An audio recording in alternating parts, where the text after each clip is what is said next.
ಅವರು ಚೌಟ್ರಿಗೆ ಹೋಗೋ road, ಮಡಳ್ಳಿ road, ನಾನು ಟೆಂಡರ್ ಮಾಡಿಸಿರೋದು. ಅದನ್ನೇ ಉದಾಹರಣೆ ಸಾಕು. ಈಗ ಅದಕ್ಕಿಂತ ದೊಡ್ಡ ಉದಾಹರಣೆ ನಾನು ಹಿಂಗೆ ಕೊಡೋಂಥ ಅವಶ್ಯಕತೆ ಇಲ್ಲ. ಯಾಕೆಂದರೆ ಅದು ಕ್ವಾಲಿಟಿನೂ ಮಾಡಿದ್ದಾರೆ, ಹೈಟು ಮಾಡಿದ್ದಾರೆ. ಹೈಟ್ ಮಾಡಿ ಲೆವೆಲ್ ಮಾಡಿ ಕಲ್ಕಟ್ಟೆ ಡ್ಯಾಮ್ ಏನು ನೀರು ನಿಂತ್ಕೊತಿತ್ತು ಕಲ್ಕಟ್ಟೆ ಹಳ್ಳದ್ದು, ಅದೆಲ್ಲ ಈಗ ಹರ್ಕೊಂಡು ಹೋಗೋ ರೀತಿಯಲ್ಲಿ ಮಾಡಿದ್ದಾರೆ.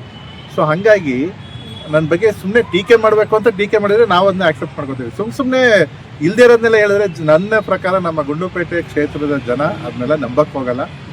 ವಾಸ್ತವವಾಗಿ ಏನಿದೆ ಬೇಕಾದ್ರೆ ಅವರು ನನ್ನ ಜೊತೆ ಓಪನ್ ಚರ್ಚೆಗೆ ಬರಲಿ, ನಾವು ಮಾತಾಡ್ತೀವಿ. ಈಗ ನಾವು ಹೇಳ್ತಾ ಇರೋದೇನು ಅಂದರೆ, ಈಗ ಕೇಂದ್ರ ಸಚಿವರು ಬಂದಿದ್ರು, ಇವತ್ತು ಕೇಂದ್ರ ಸಚಿವರು ಬಂದಿದ್ರು, ಸಂಬಂಧಪಟ್ಟಂಗೆ ನಿಮ್ಮ ಪಕ್ಷದ ಉಪಮುಖ್ಯಮಂತ್ರಿಗಳೇ ಗ್ಯಾರಂಟಿ ಯೋಜನೆಯಿಂದ ನಮಗೆ ತೀರಾ ಹೊಡೆತ ಬಿದ್ದಿದೆ ಅಂದರೂ ಇನ್ನೊಂದು ಕಡೆ ಹೇಳಿದಾರಲ್ಲ ಉಪಮುಖ್ಯಮಂತ್ರಿಗಳೇ, ನಾವು ಅಭಿವೃದ್ಧಿ ಕೆಲಸಗಳಿಗೂ ಅಷ್ಟೇ ವೇಗ ಕೊಡ್ತಿದ್ದೀವಿ ಅಂತ. ಈಗ ನನ್ನ ತಾಲೂಕಿಗೆ 475 ಕೋಟಿ ಕೊಟ್ಟಿರಲ್ಲ major irrigation, D K Shivakumar ಅವ್ರ ಇಲಾಖೆ ಅಂತಾನೆ ಇದು.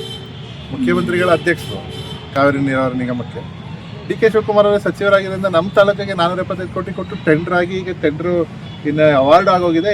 ಅವರು ಇನ್ಫ್ಯಾಕ್ಟ್ ಕಾಂಟ್ರಾಕ್ಟರ್ ಮತ್ತು ರೆವಿನ್ಯೂ ಡಿಪಾರ್ಟ್ಮೆಂಟ್ ಅವರು ಮತ್ತು ಫಾರೆಸ್ಟ್ ಡಿಪಾರ್ಟ್ಮೆಂಟ್ ಅವರು ಸರ್ವೆನೂ ಮಾಡ್ತಿದ್ದಾರೆ. ಎಲ್ಲಿಂದ ಪೈಪ್ಲೈನ್ ಮಾಡ್ಕೊಂಬರೋಕ್ಕೆ ಅನುಕೂಲ ಆಗ್ತದೆ, ಎಲ್ಲೆಲ್ಲಿ ಲ್ಯಾಂಡ್ಸ್ ಇದೆ ಅನ್ನೋದು ಈಗಾಗಲೇ ಅವರು ಸರ್ವೆ ಮಾಡ್ತಾರೆ. ಗುದ್ಲಿ ಪೂಜೆ ಆಗಕ್ಕೆ ಮುಂಚೆ ನಾವು ಸರ್ವೆ ಮಾಡ್ತೀವಿ ಲ್ಯಾಂಡ್ಸ್ ಅಂತ ಹೇಳಿದ್ದಾರೆ.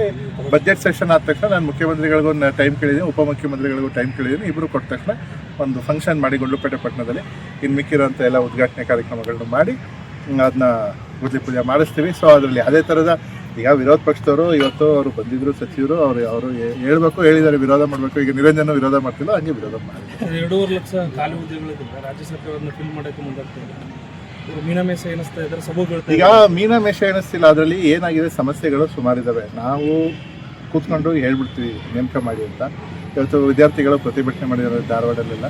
ಅದಕ್ಕೆ ನಾವು ಹೇಳೋದೇನು ಅಂದರೆ, ಈಗ ನೇಮಕಾತಿ ಮಾಡೋಕ್ಕೆ ಹೋದಾಗ ನಾನೇ ನಿಮಗೆ 3-4 ಉದಾಹರಣೆ ಕೊಡ್ತೀನಿ. ನಮ್ಮಲ್ಲಿ ಡಾಕ್ಟರ್ಸ್ ಕಮ್ಮಿ ಇದ್ದಾರೆ, ಟೀಚರ್ಸ್ ಕಮ್ಮಿ ಇದ್ದಾರೆ. ಅವ್ರನ್ನ ನೇಮಕ ಮಾಡ್ಕೊಳಕ್ಕೆ ಹೋದಾಗ ಏನಾಗ್ತದೆ, ರಿಸರ್ವೇಷನಲ್ಲಿ ಕೆಲವರಿಗೆ ಸಿಗದೆ ಇರ್ಬೋದು, ಅವ್ರು ಯಾರೋ ಒಬ್ರು ಕೋರ್ಟ್ಗೆ ಹೋಗ್ಬೋದು. ಥ್ರೂಔಟ್ ದಿ ಸ್ಟೇಟ್ ಹೇಳ್ತಿರೋದು ನಾನು, ಯಾವುದೋ ಪರ್ಟಿಕ್ಯುಲರ್ ಆಗಿ ಹೇಳ್ತೀರಿ, ಯಾವ ಪರ್ಟಿಕ್ಯುಲರ್ ಇಲಾಖೆನೂ ಅಲ್ಲ, ಎಲ್ಲ ಇಲಾಖೆಗಳು. ಸೊ ಹಂಗಾದಾಗ ಇವರು ಸಚಿವ ಸಂಪುಟದ ಎಲ್ಲ ಸಹೋದ್ಯೋಗಿಗಳು ಮಾಡಲೇಬೇಕು ಅಂತ ಹೇಳಿದ್ರೆ ಖಂಡಿತವಾಗ್ಲೂ ಆಗಲಿ ಅನ್ನೋದು ನನ್ನ ಉದ್ದೇಶನೂ. ಯಾಕಂದರೆ ನಮಗೆ ಇಲ್ಲಿ ಪಿ ಡಿ ಒಗಳ ಸಮಸ್ಯೆ ಇದೆ, ಡಾಕ್ಟರ್ ಸಮಸ್ಯೆ ಇದೆ, ಟೀಚರ್ ಸಮಸ್ಯೆ ಇದೆ. ನೇಮಕಾತಿ ಆದರೆ ನಮಗೂ ಅನುಕೂಲ. We are also happy, will support it 100%. ಒಳ ಮೀಸಲಾತಿ ಬಂದದ್ರ ಬಗ್ಗೆ ನನಗೆ ಅದ್ರ ಬಗ್ಗೆ ಇನ್ನೂ ಏನು ಕರೆಕ್ಟಾಗಿ ಮಾಹಿತಿ ಇಲ್ಲ. ಅದ್ರ ಬಗ್ಗೆ ಗೊತ್ತಿದ್ರೆ 100% ಹೇಳ್ತೀನಿ. ಒಡ್ಗೆರೆ ಪಂಚಾಯತಿಲಿ ಇವತ್ತು ಪವರ್ ಪ್ರಾಬ್ಲಮ್ ಎಷ್ಟಿದೆ. ನಾನು ಶಾಸಕನಾಗಿ 2 ವರ್ಷದ ಮೇಲೆ 9 ತಿಂಗಳಾಗಿದೆ. February March 9 ತಿಂಗಳಾಗಿದೆ. ನಾನು ಯಾವುದೇ ಥರದ ಸುಳ್ಳು ಭರವಸೆಗಳನ್ನ ಕೊಡೋಕ್ಕೋಗಲ್ಲ ಅಥವಾ ಸುಳ್ಳು ಹೇಳೋಕ್ಕೋಗಲ್ಲ. ನಾನು ತಂದಿರೋ ಅಂಥದ್ದು ನನ್ನ ಬಾಯಲ್ಲೇ ಇದೆ. ನಾವು ಫಸ್ಟು ಮೇಜರಾಗಿ PWD SHDP ಅವೆರಡರಿಂದ ಒಂದು 40 ಕೋಟಿ ತಂದಿದ್ವಿ. ಅದಾದ ನಂತರ ಮುಖ್ಯಮಂತ್ರಿ ವಿಶೇಷ ಅನುದಾನ 25 ಕೋಟಿಲಿ ಸಾಕಷ್ಟು ಜನರಲ್ ರೋಡ್ಸ್ ಮಾಡಿದ್ವಿ. 23-24 ಅನ್ನೋದಂತಲ್ಲಿ 24-25 10 ಕೋಟಿ ಇದು ರೈನ್ ಡ್ಯಾಮೇಜ್ ಕೊಟ್ಟಿದ್ರು. ಅದರಲ್ಲೂ ರೋಡ್ಸ್ ಮಾಡಿದ್ವಿ. ಸುಮಾರು ಕಡೆ ಮಾಡ್ತಾ ಇದೆ, ಇನ್ನೂ ಕೆಲಸ ನಡೀತಿದೆ. ಜೊತೆಗೆ ಹತ್ತಿ ಮಾರ್ಕೆಟು, ಮೊರಾರ್ಜಿ ದೇಸಾಯಿ ಸ್ಕೂಲು ಗರಗ್ನಳ್ಳಿ, ಅಂಬೇಡ್ಕರ್ ಶಾಲೆ, ಆಮೇಲೆ ಅಂಗನವಾಡಿ ಕೇಂದ್ರಗಳು ಹೊಸವು ಸುಮಾರು ಇದ್ದಾವೆ. ನನಗೆ ಎಷ್ಟಿದೆ ಅಂತ ಗೊತ್ತಿಲ್ಲ, ಕೇಳಿದ್ರೆ ಗೊತ್ತಾಗ್ತದೆ. ಕ್ಲಾಸ್ ರೂಮ್ಸ್ ಸುಮಾರು ಗುಡ್ಡಿ ಪೂಜೆ ಮಾಡಿ ಉದ್ಘಾಟನೆ ಮಾಡಿದ್ದೀವಿ. ಆಮೇಲೆ ಇದು ವಾಲ್ಮೀಕಿ ಭವನ ಟೌನ್ಗೆ 1 ಕೋಟಿ ಹಾಕ್ಸಿದ್ವಿ. ಅಂಬೇಡ್ಕರ್ ಭವನ 1 ಕೋಟಿ ಹಾಕಿದ್ದೀವಿ. ಜೊತೆಗೆ ಇನ್ನೂ ಮಿಕ್ಕಿರೋಂಥ ಭವನಗಳು ಕಂಪ್ಲೀಟ್ ಮಾಡಲಿಕ್ಕೆ ಈಗ ನಾನು ವಿಶೇಷ ಈ ವರ್ಷದ 50 ಕೋಟಿ ಅನ್ನೋದಾದಲ್ಲಿ 20 ಕೋಟಿ ಅಲ್ಲಿ 15 ಕೋಟಿ ರಸ್ತೆಗಳಿಗೆ, 5 ಕೋಟಿ ಪುರಸಭೆ ವ್ಯಾಪ್ತಿಗೆ, ಜೊತೆಗೆ 8 ಕೋಟಿ ಸಮುದಾಯ ಭವನಗಳಿಗೆ, 4 ಕೋಟಿ 90 ಲಕ್ಷ ದೇವಸ್ಥಾನಗಳಿಗೆ, 12 ಕೋಟಿ PWD ಕೊಟ್ಟಿದ್ದೀವಿ. ಈಗ ಮೇಂಟೆನೆನ್ಸ್ ಗ್ರಾಂಟಲ್ಲಿ PWD ಸುಮಾರು ಕೆಲಸಗಳಾಗಿದ್ದಾವೆ. SHDPಲೂ ಕೆಲಸಗಳು ನಡೀತಿದ್ದಾವೆ. ಈಗ ಟೆಂಡರ್ಗಳಾಗಿರೋಕ್ಕೆ ಕೆಲಸ ಮಾಡಿದ್ವಿ. ಟೆಂಡರ್ಗಳಾಗಬೇಕಾಗಿದೆ. ಕನಿಷ್ಠ ಪಕ್ಷ ಇನ್ನು 2 ವರ್ಷ, ನನಗೆ 2 ವರ್ಷ 3 ತಿಂಗಳು ಅವಧಿ ಇದೆ. ಖಂಡಿತವಾಗೂ ಇನ್ನೊಂದು ಸ್ವಲ್ಪ ಹೆಚ್ಚಿನ ಅನುದಾನ ತಂದು ಕೆಲಸ ಮಾಡೋಂಥದ್ದು ಮಾಡ್ತೀವಿ. ನಾ ಮಾತ್ರ 800 ಕೋಟಿ ಅಷ್ಟು ಸುಳ್ಳು ಹೇಳೋಕ್ಕೆ ಹೋಗಲ್ಲ. 800 ಕೋಟಿ ಎಲ್ಲಿದೆ ಅಂತ ತೋರಿಸ್ಲಿ ಅವರು. ಯಾಕೆ ಗೊತ್ತಾ, ಇವತ್ತು ಯಾವ ಬಿಲ್ಡಿಂಗ್ ಕಂಪ್ಲೀಟ್ ಆಗಿದೆ ಅವ್ರ ಅವಧಿಲಿ?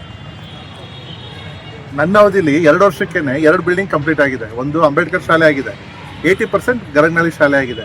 ಇದು ನನ್ನ ಓಪನ್ ಚಾಲೆಂಜು. ನಾನು ಫೇಸ್ಬುಕ್ಕು ಸೋಷಿಯಲ್ ಮೀಡಿಯಲ್ಲಿ ಕೇಳ್ತಿಲ್ಲ. ನಾನು ಓಪನ್ ಆಗಿ ನಿಮ್ಮ ಮೀಡಿಯಾ ಮುಖಾಂತರನೇ ಕೇಳ್ತೀನಿ. ಇವರು ಬಂದು ಮೀಡಿಯಾ ಮುಖಾಂತರನೇ ಉತ್ತರ ಕೊಡಲಿ. ಯಾವ ಬಿಲ್ಡಿಂಗ್ನ ಕಟ್ಸಿದ್ದಾರೆ 5 ವರ್ಷದ ಅವಧಿಯಲ್ಲಿ? 4 ವರ್ಷದಲ್ಲಿ ಅವರ 1 ವರ್ಷ ಹಿಂದೆ ಸಮ್ಮಿಶ್ರ ಸರ್ಕಾರ ಇತ್ತು, ಕಾಂಗ್ರೆಸ್ JDS ಬಿಟ್ಬಿಡೋಣ. 2018-19 1 ವರ್ಷ. ಈ 3 ವರ್ಷದಲ್ಲಿ ಕರೋನಾನು ಇತ್ತು, 1 ವರ್ಷ 2 ವರ್ಷ. ಇವರು ನಮಗೆ ಎಲ್ಲರೂ ಹತ್ರ ಮುಖ್ಯಮಂತ್ರಿಗಳಿಂದ ಹಿಡಿದು ಎಲ್ಲ ಸಚಿವರು ನಂಗೆ ಚೆನ್ನಾಗಿ ಪರಿಚಯ ಇದ್ದಾರೆ ಅಂತ ಇದ್ರಲ್ಲ, ಇವರು ಏನು ಮಾಡಿದ್ದಾರೆ? ಒಂದು ಬಿಲ್ಡಿಂಗ್ ಕನ್ಸ್ಟ್ರಕ್ಷನ್ ಕಂಪ್ಲೀಟ್ ಆಗೋದು, ಅಥವಾ ನಾನು ಉದ್ಘಾಟನೆ ಮಾಡಿದ್ದು, ನಿರಂಜನ್ ಅವ್ರು ಕಟ್ಟಿರೋದು ಅಂತ ಉದ್ಘಾಟನೆ ಮಾಡಿರೋದು ಒಂದು ಆಶ್ರಮ ಶಾಲೆ ಇಲ್ಲಿ ನಮ್ಮ ಬರ್ಗಿ ಕಾಲೋನಿ. ಅದೊಂದು ಬಿಟ್ಟರೆ ಇವರು ಯಾವುದೂ ಉದ್ಘಾಟನೆ ಮಾಡಿಲ್ಲ. ಆಮೇಲೆ ದುರಂತ ಏನು ಗೊತ್ತಾ, ಹರೇಪುರ ಪವರ್ ಸ್ಟೇಷನ್ನು, ವಡ್ಗೆರೆ ಪವರ್ ಸ್ಟೇಷನ್ನು ಜಾಗ ಆಗಿರೋದು ಮಾದೇವ್ ಟೈಮಲ್ಲಿ ಅಸೆಸ್ಮೆಂಟು ನಾವು ಮಾಡಲಿಲ್ಲ. ನಮ್ಮ ತಾಯಿ 1 ವರ್ಷ ಶಾಸಕರಾಗಿದ್ದು ಸರಿ, ಅದು ನಮಗೂ ಅವಾಗೆಲ್ಲ ಗೊತ್ತಾಯ್ತು.